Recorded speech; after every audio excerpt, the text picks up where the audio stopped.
In 2006, a 911 dispatcher picked up a call, but no one spoke. There was just barking, urgent, frantic barking. And what happened next? No one could explain.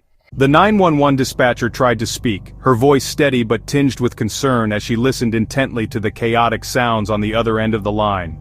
She repeated her questions hoping for a human response, but all she could hear was frantic noise, echoing through the headset in the dimly lit call center. But the barking just kept going, relentless and urgent, filling the silence with a sense of desperation. The dispatcher realized this wasn't a typical emergency call. There was no one speaking, just the persistent, anxious barking of a dog that refused to give up.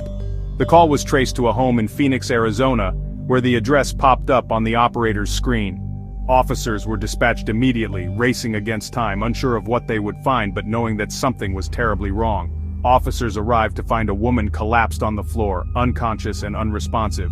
Paramedics rushed to her side, working quickly as the German Shepherd circled anxiously nearby, refusing to leave her. Her German Shepherd had called 911, somehow managing to press the right buttons on the old flip phone, alerting authorities just in time to save her life. News outlets called him a hero, a miracle dog. The story spread quickly, capturing hearts everywhere as people marveled at the dog's loyalty and intelligence. But something was strange. There was a detail in the story that didn't quite add up, a mystery waiting to be uncovered. When officers carefully reviewed the 911 recording, they immediately noticed something odd, something that didn't quite add up. There was a stretch of 30 seconds where the line was open, but there was only silence. No barking, no voices, not even the faintest background noise you'd expect in a home. Just an eerie, heavy quiet. Then suddenly the faint sound of footsteps broke the silence. But these weren't human footsteps. They sounded different, almost like claws tapping on tile, soft but distinct, echoing through the empty room. And here's the truly strange part. The phone itself hadn't been knocked off the hook or thrown to the floor. Everything around it was untouched, as if nothing had happened at all. It was just a simple flip phone sitting there in plain sight, undisturbed and still open. So the question remains, who or what managed to dial 911? Could it really have been done with a paw, or was something else at play here?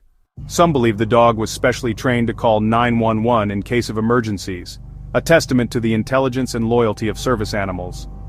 They imagine the dog, calm under pressure, pressing the buttons with purpose, just as it had practiced so many times before. Others say it was pure luck, or maybe fate intervening at just the right moment. Was it a random paw, a twist of chance, or something more mysterious guiding the call? But some online sleuths have a much darker theory. They dig through forums, piecing together clues, convinced there's more to the story than meets the eye. What if the barking wasn't the trigger at all? What if something else set the events in motion that night? What if the call was never meant to save her, but to warn us all about something lurking in the shadows, waiting to be discovered? This wasn't the only 911 call with no clear caller or explanation. There's one case where, honestly, no one was even in the house at all. Subscribe for more chilling stories, and comment another call below if you want to hear about the next mysterious case.